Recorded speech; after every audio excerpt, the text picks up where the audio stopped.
میرا نام محبوب الہی ہے۔ میں جسمانی اعتبار سے ایک کریل اور مضبوط کھاٹی کا جوان تھا۔ یہ واقعہ میرے ساتھ 1980 میں پیش آیا جب میں 25 سال کا تھا۔ اس وقت شہر اتنے گنجان آباد نہیں تھے، آبادی بہت کم اور دور دور تھی۔ ہم سرگودا کے ایک گاؤں میں رہتے تھے اور میں ہمیشہ کے لحاظ سے ایک کوچوان تھا، چونکہ اس وقت جدید ذریعہ آمدورفت جیسا کہ موٹر سائیکلیں، گاڑیاں وغیرہ عام نہیں تھیں۔ کہیں آنے جانے کے لیے عموماً ٹانگے استعمال ہوتے تھے۔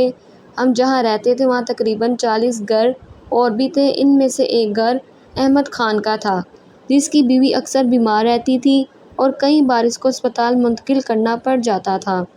واقعہ کچھ یوں ہوا کہ گرمیوں کی رات اچانک 10 بجے کے قریب اس کی طبیعت شدید خراب ہو گئی اور ہسپتال منتقل کرتے ہوئے سوا کوئی چارہ نہ تھا۔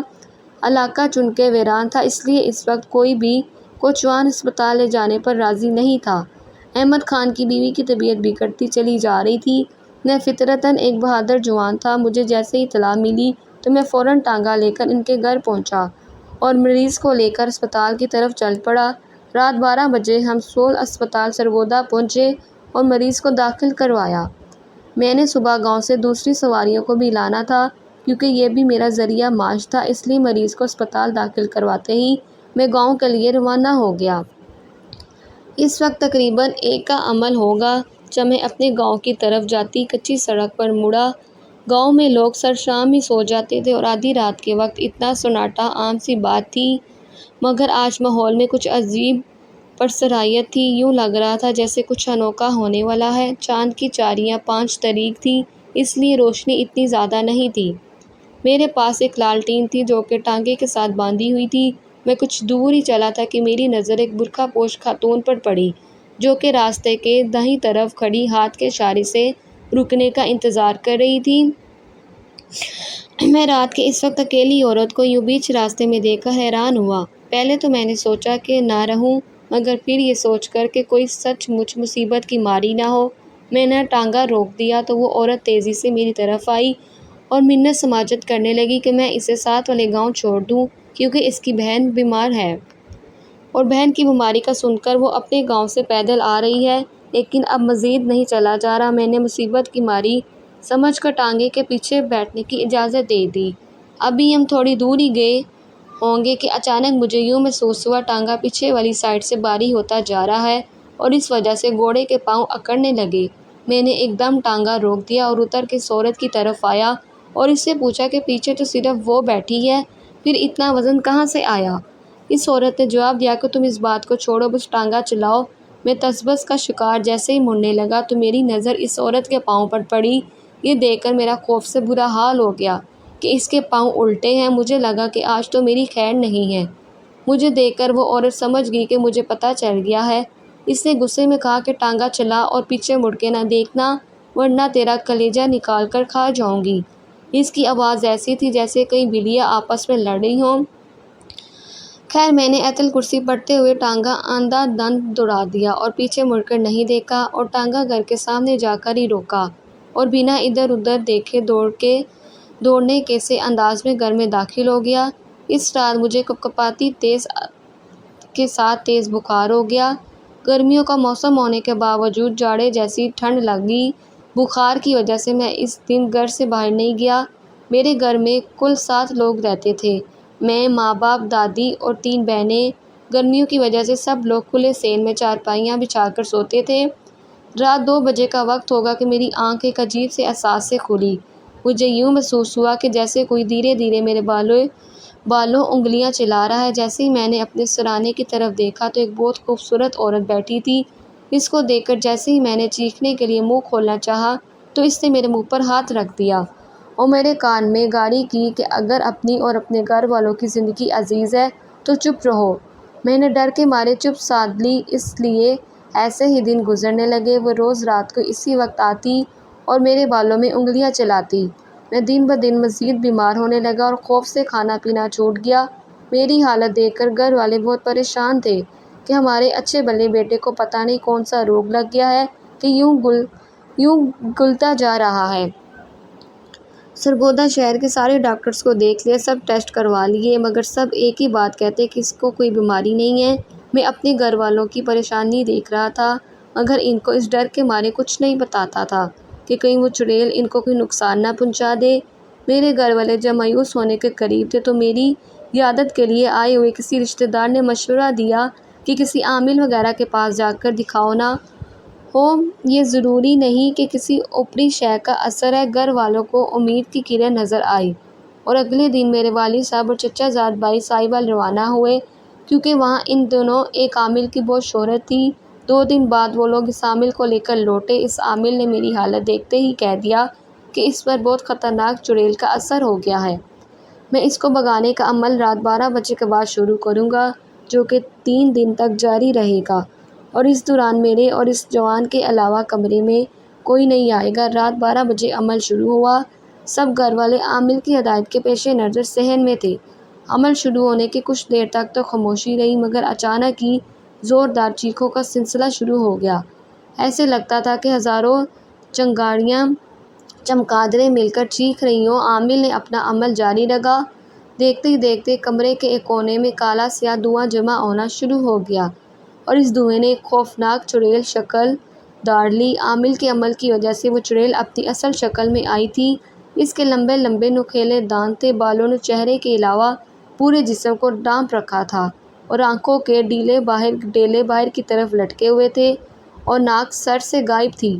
اس کے آتے ہی کمرے میں ایک عجیب قسم کی بدبو پھیل گئی، جس کی وجہ سے سانس لینا بھی محال ہونے لگا۔ میری خوف کی وجہ سے بری حالت تھی، کیونکہ وہ میرے سامنے ہمیشہ شکل بدل کر آئی تھی، جس سے اتنی خوفناک نہیں لگتی تھی۔ اس چڑیل نے آتے ہی گھرا کر کہا کہ تو کون ہے جو مجھے میرے پیار سے دور کرنے کی کوشش کر رہا ہے؟ عامل کو دیکھتے اس کی آنکھوں سے شعلے نکلنے لگے، اور وہ کہتے ہوئے اس کی طرف چپکی کہ تیری اتنی جرأت کہ تو میرے اور میرے پیار کے بیچ میں آئے۔ اس نے عامل کو اٹھا کر دیواروں میں پٹکانا شروع کر دیا۔ عامل کی چیخوں کی آواز سن کر سارے لوگ جو صحن میں موجود تھے کمرے کی طرف دوڑے۔ اتنے لوگوں کو آتا دیکھ کر چڑیل نے عامل کو یہ کہتے ہوئے چھوڑ دیا کہ تیری قسمت اچھی ہے جو تو آج بچ گیا، مگر آئندہ یہاں کبھی مت آنا ورنہ زندہ نہیں جائے گا، اور غائب ہو گئی۔ اتنے میں گھر والے کمرے میں پہنچ گئے۔ عامل کی حالت دیکھ کر وہ دنگ رہ گئے۔ عامل نے ہاتھ جوڑ کر ان سے کہا کہ اس چڑیل کا مقابلہ کرنا میرے بس کی بات نہیں ہے، آپ لوگ مجھے جانے دیں۔ میرے گھر والوں نے عامل کی بہت منتیں کی، مگر وہ سر پر پاؤں رکھ کر بھاگ گیا اور پیچھے مڑ کر نہ دیکھا۔ میرے گھر والوں کو اب پتہ چل گیا تھا کہ میری یہ حالت کیوں ہے۔ اب وہ ہر پل میرے ساتھ رہنے لگے۔ رات کو میری چارپائی سب کی چارپائیوں کے درمیان بچھائی جاتی۔ 2 راتیں گھر والوں نے باری باری جاگتے اور مجھ پر پڑھ کر پھونکتے ہوئے گزاری۔ یہ تیسری رات تھی اور آج جاگنے کی باری میری 2 چھوٹی بہنوں کی تھی۔ بیچارے دن بھر کام کاج کر کے تھکی ہوئی تھی، اس لیے جیسے ہی رات کا تیسرا پہر شروع ہوا دونوں کی آنکھ لگ گئی۔ ان کے سوتے ہی وہ چڑیل میرے پاس آ گئی اور اس طرح بالوں میں انگلیاں پھیرنے لگی۔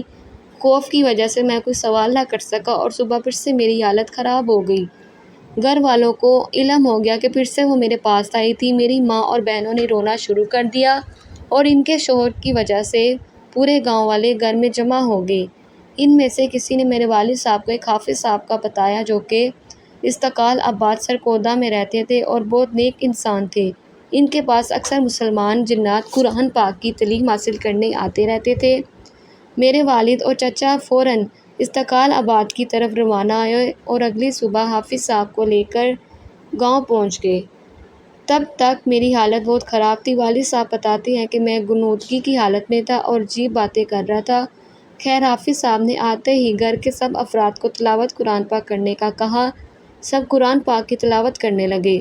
تب حافظ صاحب نے میرے ماتھے پر ہاتھ رکھ کر کچھ پڑھنا شروع کیا تو وہ چڑیل چیختی چلاتی حاضر ہو گئی۔